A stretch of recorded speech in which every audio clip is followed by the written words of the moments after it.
el funcionamiento de los ecosistemas, valorando el tránsito de materia y energía a través de ellos, concretamente en los ciclos biogeoquímicos. También hablaremos de la productividad de los ecosistemas y los parámetros tróficos, y por último de cómo varían en el tiempo, tanto las poblaciones como las comunidades. Bien, la materia y la energía son los componentes básicos del universo y como tales también fluyen, están en los ecosistemas y van pasando a través de ellos. En los seres vivos la materia puede ser orgánica e inorgánica. Os recuerdo, los compuestos orgánicos son exclusivos de los seres vivos, los glúcidos, lípidos, ácidos nucleicos o proteínas, mientras que la inorgánica, como el agua y las sales, la tenemos en los seres vivos, pero también en medios inertes como en los ríos o las montañas. Y luego los organismos autótrofos son los que se encargan de transformar esa materia inorgánica en orgánica. Bien, veamos los flujos. El flujo de energía. Si consideramos la energía, tenemos una entrada constante, que es la energía solar, que es la que pueden aprovechar los organismos autótrofos fotosintéticos para transformar esa energía luminosa en energía química, que la energía química es la que podemos usar el resto de seres vivos.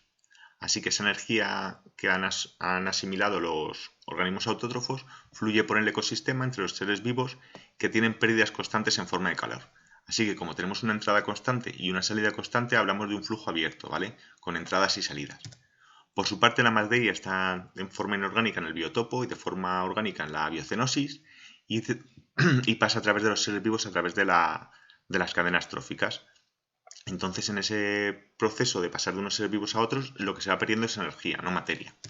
Así que la materia se considera un circuito cerrado, porque no hay ganancias y pérdidas, salvo cosas excepcionales como un meteorito, a nivel planetario o a nivel ecosistema. A modo de resumen, aquí vemos la materia. Los organismos autótrofos, aprovechando la energía solar, la materia inorgánica la transforman en orgánica, que se lo van comiendo los diferentes niveles tróficos, los consumidores primarios, consumidores secundarios. Los restos, tanto de los organismos autótrofos como de los consumidores primarios y secundarios, pasan a los descomponedores, que son quienes se encargan de transformar la materia orgánica en inorgánica, y así cierran el círculo y esa materia inorgánica volver a aprovechar los productores. Así que productores transforman materia inorgánica en materia orgánica, la materia orgánica va pasando por la cadena trófica, y los restos de materia, los descomponedores, se encargan de transformarlo otra vez en materia inorgánica para que puedan ser aprovechados por los organismos autótrofos. En el caso de la energía, también hemos visto que la energía entra directamente en forma de luz, que es aprovechada principalmente por los organismos fotosintéticos. Esos organismos fotosintéticos también tienen pérdidas en forma de calor, y la energía química va pasando por la cadena trófica, por los consumidores primarios y secundarios, que también tienen sus pérdidas en forma de calor y para realizar las funciones vitales. Los restos de energía que han acumulado estos seres vivos cuando mueren o dejan sus restos es aprovechada por los descomponedores, que también tienen sus pérdidas en forma de calor. Así que de entrada solo tenemos una, que es la energía luminosa, y la salida es siempre calor y energía gastada en las funciones vitales por los seres vivos, por lo cual el ciclo se considera abierto. ¿Vale? Aquí veis cómo la energía va fluyendo y cómo se pierde en forma de calor en todos los niveles tróficos del ecosistema. Bien, los ciclos biogeoquímicos. La materia está formada, como hemos visto, por elementos químicos, y lo más importantes, os acordaréis de cursos anteriores, es el CHOMPE: carbono, hidrógeno, oxígeno, hidrógeno y fósforo. Aquí veis los elementos que aparecen en las diferentes biomoléculas. Los glúcidos están formados por carbono, hidrógeno y oxígeno, al igual que los lípidos. Las proteínas también es muy importante el nitrógeno, y en los ácidos nucleicos necesitamos el fósforo para hacer el ácido fosfórico, el fosfato, que está unido en los nucleótidos. Bien, los elementos químicos se encuentran, como hemos visto, en forma inorgánica o en forma orgánica, y esos pasos de un sitio a otro es lo que se consideran los ciclos geoquímicos, que son los cambios que experimentan los elementos químicos en los ecosistemas. Va pasando de sus reservas inorgánicas a su forma orgánica, o sea que vamos a ver por un lado las reservas y por otro lado las transiciones. El ciclo del carbono. ¿El carbono dónde está? De forma natural, de forma de reserva. Pues tenemos el dióxido de carbono atmosférico, tenemos la materia orgánica, las rocas, que pueden ser carbonatos como la caliza o hidrocarburos como el petróleo y el carbón, y luego en los océanos, en forma de materia viva y también disuelto el dióxido de carbono en forma de ácido carbónico o en forma iónica. Entonces, de estos, ¿cómo se producen los cambios? Pues tenemos las transiciones. Entonces tenemos el ciclo de la vida, que incluye la respiración, o sea, la fotosíntesis, la cadena trófica y la respiración. ¿Qué significa esto? Que el carbono atmosférico lo asimilan las plantas a través de la fotosíntesis.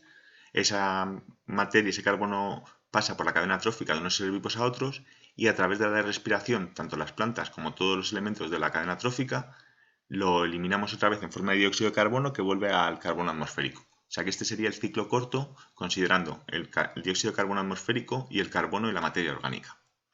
A nivel grande tenemos la descomposición. Acordaros que la cadena trófica acaba en los descomponedores que transforman lo orgánico en inorgánico. Entonces una parte vuelve al ecosistema a través de los organismos autótrofos y otra parte se transforma en rocas. O sea que a través de los descomponedores una parte del carbono de la parte biótica pasa a formar rocas carbonatadas. Luego tenemos un equilibrio entre el mar y la atmósfera.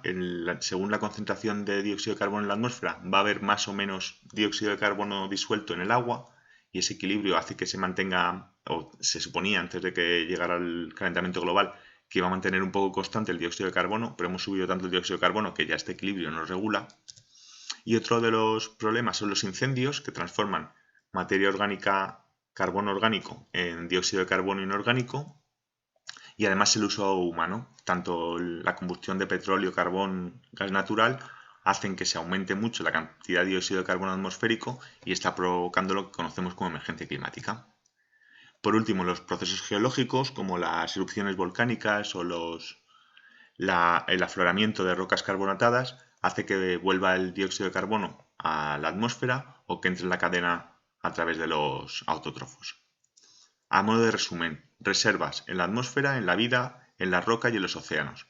En la vida va pasando de orgánico en orgánico con fotosíntesis, cadena trófica, respiración, y a nivel macro hay un equilibrio atmósfera-mar en cuanto a la concentración de dióxido de carbono disuelto, y luego a nivel macro tenemos incendios, combustión de hidrocarburos, procesos geológicos que hacen que vuelva mucho dióxido de carbono a la atmósfera, además del proceso constante de los descomponedores que hacen que una parte del carbono orgánico se transforme en carbono inorgánico en forma de rocas. Respecto al ciclo del nitrógeno, ¿qué reservas tenemos en el nitrógeno? Pues el nitrógeno es el gas más abundante de la atmósfera, así que hay mucho nitrógeno en la atmósfera. Luego tenemos nitrógeno en la materia orgánica y nitratos disueltos en los suelos principalmente, además de amonio, que es el ion del amoníaco, que también se encuentra disuelto en los suelos. ¿Cómo cambia de un sitio a otro? Pues por un lado las plantas pueden aprovechar los nitratos del suelo en un proceso que se llama asimilación, lo absorben a través de las raíces, y por otro lado ese nitrógeno que han aprovechado, que han asimilado las plantas, pasa por la cadena trófica y como siempre acaba en la descomposición que lo va a volver a transformar en materia inorgánica. Entonces esa descomposición puede ser una nitrificación con la acción de las bacterias, el amonio, que es como se quedan los compuestos orgánicos que se están degenerando, se transforma en nitrato para ser aprovechado por las plantas. Pero también tenemos un proceso de desnitrificación, que es cuando los nitratos, por condiciones anaerobias, unas condiciones malas del suelo, se transforman en nitrógeno atmosférico y pierden su fertilidad. Es decir, donde ha habido un proceso de nitrificación es muy difícil que crezcan plantas porque no tienen nitratos. Y hay otro proceso que es la fijación, que puede ser por las tormentas, que las descargas eléctricas pueden hacer que el nitrógeno atmosférico reaccione con el agua y forme nitratos. También tenemos unas bacterias que se encargan de transformar el amonio en nitrato o el nitrógeno atmosférico en nitratos. Y luego la acción humana. Tenemos tecnología para el nitrógeno atmosférico transformarlo en nitratos y usarlo de fertilizantes. De resumen, reservas el nitrógeno de la atmósfera, que está en la materia viva, los nitratos y el amonio del suelo. El proceso biológico es la asimilación por parte de los organismos autótrofos. Ese nitrógeno pasa por la cadena trófica y los descomponedores se encargan de transformarlo en nitrógeno inorgánico. Ese nitrógeno inorgánico puede pasar por nitrificación y ser aprovechado por las plantas, o puede ser desnitrificado y volver a la atmósfera. Además, se puede fijar de forma directa el nitrógeno atmosférico por reacción de las tormentas, por algunas bacterias especializadas y también por la acción humana mediante la tecnología. El ciclo del fósforo. El fósforo es bastante poco común en la Tierra, no tenemos en la atmósfera, así que solo tenemos reservas en materia orgánica y en los fosfatos del suelo, en las rocas fosfatadas, que además no son muy comunes. Entonces, ¿cómo va cambiando de un sitio a otro? Pues igual que el nitrógeno, tenemos la asimilación por parte de los autótrofos que aprovechan el fósforo en forma de fosfato de los suelos y ese fósforo va pasando por la cadena trófica de unos seres vivos a otros. Los descomponedores, los restos de orgánicos que tienen fósforo lo transforman en fosfatos y hay un proceso que se llama litificación en el que esos fosfatos se transforman en rocas que cuando llega la erosión se disuelven y pueden llegar al agua. Entonces, el agua, que suele tener bastante, en forma relativa, un porcentaje importante de fosfatos, a través de las excreciones de las aves o de las migraciones como las del salmón, incorporan otra vez el fosfato a los continentes, a los ecosistemas terrestres. Y respecto al azufre, tenemos óxido de azufre atmosférico en pocas cantidades, pero hay en la materia orgánica y en los sulfatos y en las rocas sulfatadas. Además de tener ácido sulfídrico que se produce por la descomposición de la materia orgánica de los seres vivos. ¿Cómo va pasando? Pues tenemos lo mismo en la asimilación, la cadena trófica y la descomposición, que sería la parte biológica, como va pasando de los seres vivos de inorgánico a orgánico por los seres vivos y luego de orgánico a inorgánico. Y luego la acción bacteriana hace que el sulfídrico se transforme en sulfatos y la liberación del dióxido de azufre atmosférico se debe principalmente a erupciones volcánicas. Y de forma natural, con la lluvia, el dióxido de azufre atmosférico puede precipitar con las gotas de lluvia y alimentar en los suelos con sulfatos. Bien, las relaciones tróficas son el paso de materia y energía a través de los seres vivos. Se organizan en niveles tróficos según cómo obtiene cada ser vivo su materia y su energía. Entonces tenemos los productores, que son los autótrofos, principalmente fotosintéticos, capaces de obtener la materia a través de materia inorgánica, producen materia orgánica y luego transforman la energía luminosa en energía química, como ya hemos visto. Los consumidores obtienen la materia y la energía de otros seres vivos. Aquí diferenciamos entre los primarios, que son los herbívoros, que se alimentan de productores. Luego tenemos los secundarios, que son los carnívoros, que se alimentan de otros animales. Y los terciarios, que son los superdepredadores, que se alimentan del resto de grupos. Pueden alimentarse de consumidores primarios o secundarios. Y por último, los descomponedores, que hemos visto que transforman la materia inorgánica en orgánica en inorgánica, está al revés, perdonad, y son principalmente hongos y bacterias. Aquí tenéis los omnívoros, se quedarían un poco fuera de esta clasificación clásica, ya que por ejemplo el oso puede alimentarse tanto de productores, lo que le haría un consumidor primario, como de depredadores como el salmón, entonces le haría un consumidor terciario, así que los omnívoros no nos caben muy bien. Y nos pasa un poco lo mismo con los carroñeros, que no encajan porque no son descomponedores, no transforman la materia orgánica en inorgánica, sino que se alimentan de restos. Así que no quedan muy bien ubicados en esta clasificación clásica. Bien, las redes tróficas, las relaciones tróficas se representan mediante cadenas tróficas, que es una representación unidireccional. Pues los productores, consumidor primario, consumidor secundario y consumidor terciario. El número es limitado, el número de niveles tróficos que puede haber en una cadena trófica, porque se pierde en forma de calor parte de la energía. Las cadenas tróficas pueden ser herbívoros, en la que el productor son plantas, y detritívoros, y el productor, el que produce la materia, son descomponedores. Hay también en los suelos y en ciertos ecosistemas cadenas tróficas basadas en la acción de los descomponedores. La representación de las cadenas tróficas es demasiado simplista, entonces se hacen redes tróficas, que son mucho más realistas y muestran la interrelación que se produce entre los diferentes niveles. Aquí tenemos los productores, se produce el consumidor primario y el consumidor secundario del krill es el que más alimenta al resto de consumidores terciarios. Y luego en todos los niveles vuelve todo hacia el suelo donde están los descomponedores. Bien, la producción en los ecosistemas. Tenemos varios parámetros tróficos que nos sirven para medir la producción. El primero es la biomasa, que es la cantidad de materia orgánica que hay en un nivel trófico o en un ecosistema. Siempre se mide en función de una superficie o de un volumen para tener una referencia. No es lo mismo hablar de 1 metro cuadrado que de 1 kilómetro cuadrado, o de 1 litro que de 1 kilolitro. En muchos casos se da en forma de energía en vez de masa porque es más fácil comparar, ya que la materia en las plantas tiene menos energía que los animales. El caso es que se conocen las equivalencias y se puede transformar las unidades de masa en unidades de energía. La biomasa da lugar a la producción, que es la cantidad de biomasa que se crea por unidad de tiempo. O sea que la biomasa es el total que hay en un momento y la producción lo que se crea en función del tiempo. Entonces aquí diferenciamos la producción bruta de la producción neta. La producción bruta es toda la biomasa obtenida, ¿vale? Que se obtiene o bien del nivel trófico anterior, todo lo que has comido, o bien de toda la fotosíntesis que has hecho en el caso de los autótrofos. Y luego la producción neta es la producción bruta menos las pérdidas por respiración, ¿vale? Que se calculan todas las pérdidas por realizar las funciones vitales, por la respiración, mantener la temperatura y demás. Eso se resta y nos queda la producción neta. Así que la producción neta es igual a la producción bruta menos la respiración.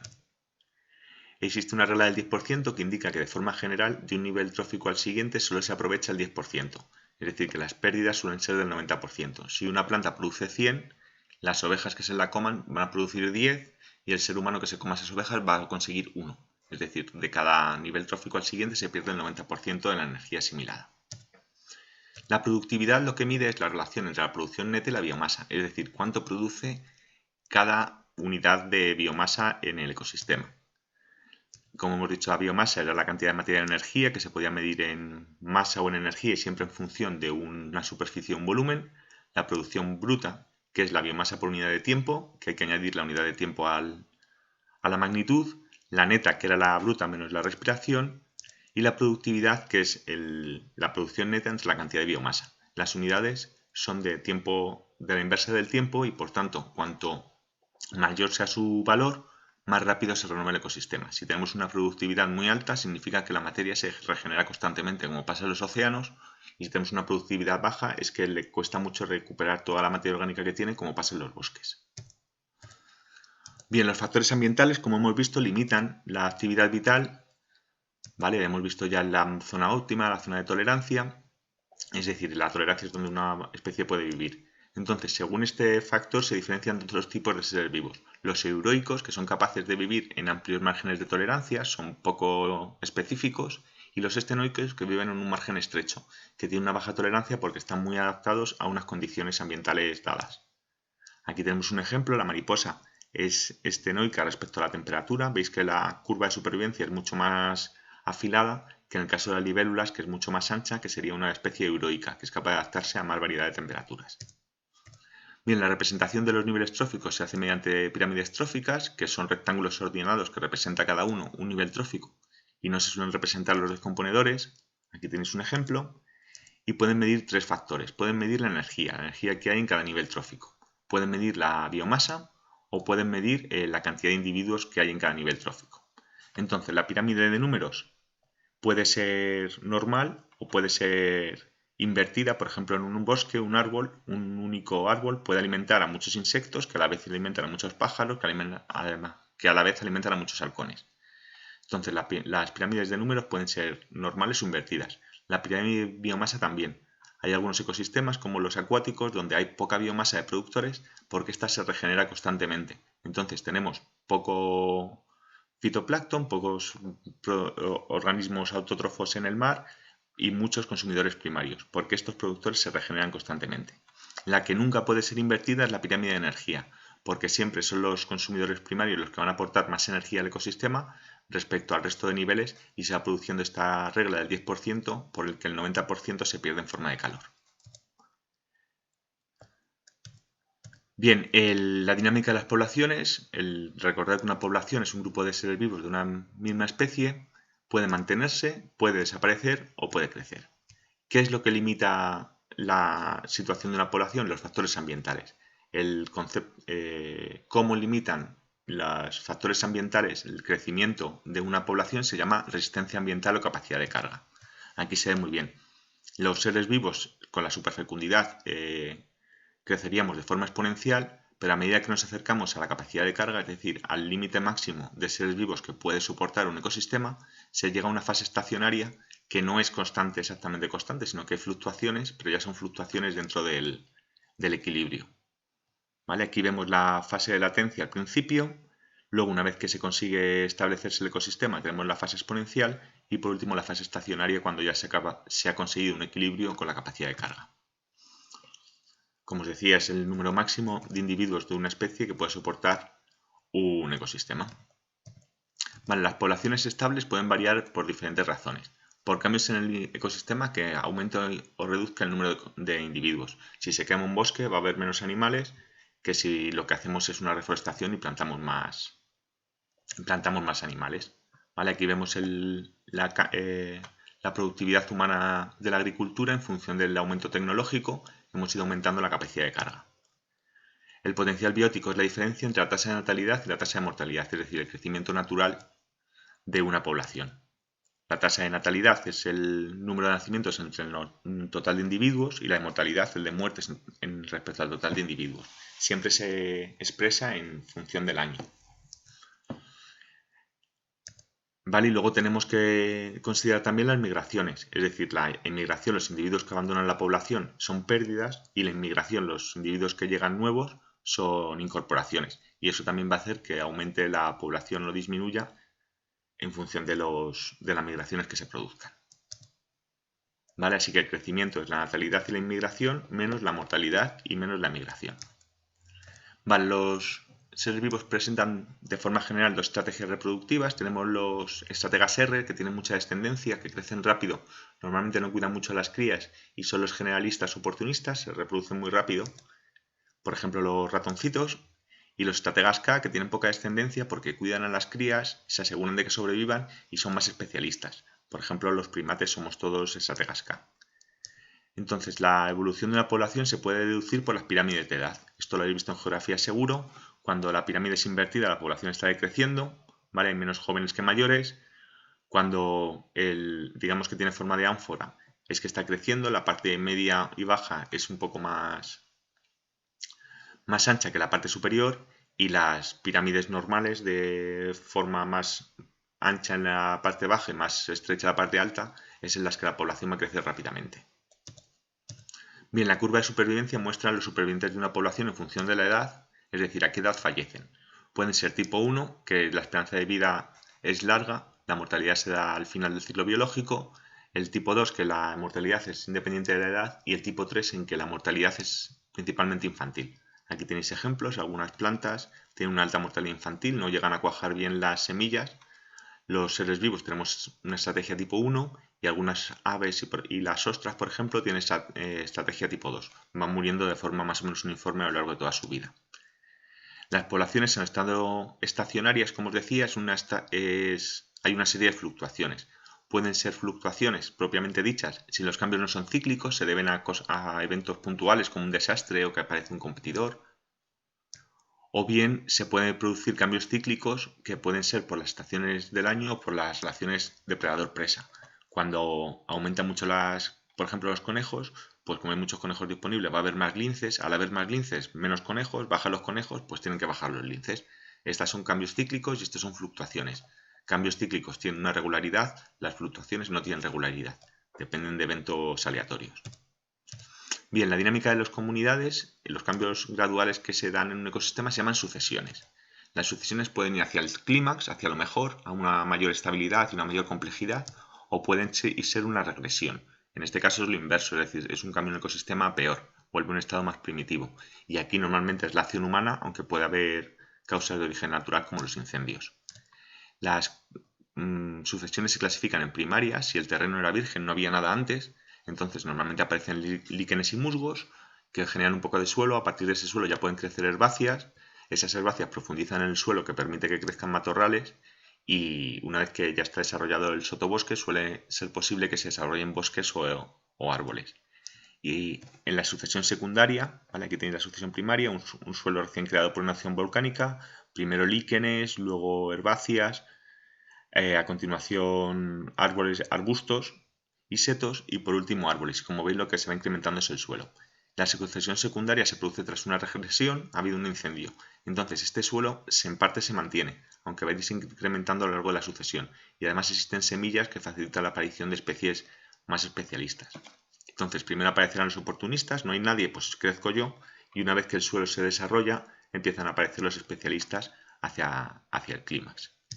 ¿Qué suponen las sucesiones? Que cuando un ecosistema va evolucionando hacia el clímax, ¿qué gana? Pues por un lado, aumenta la diversidad. Cuanto más cerca del clímax esté un ecosistema, va a haber más nichos ecológicos, y al haber más nichos ecológicos puede haber más especies distintas. Además hay más biomasa. Es decir, ahí no es lo mismo la biomasa de una margarita que de un pino, por la cantidad de volumen que tiene. Luego disminuye la productividad. Como la productividad depende de la biomasa, recordad que productividad es producción neta entre biomasa. Como hay más biomasa, el cociente queda más pequeño, entonces la productividad disminuye. Y luego se van sustituyendo especies, las oportunistas dejan lugar a las especialistas y aumentan la estabilidad. Cuanto más complejo es un ecosistema y más cerca del clima, más estable es y más capacidad tiene de absorber las fluctuaciones o los cambios en el entorno. Bien, y hasta aquí el tema de ecología. Como siempre lo comentaremos en clase. Un saludo.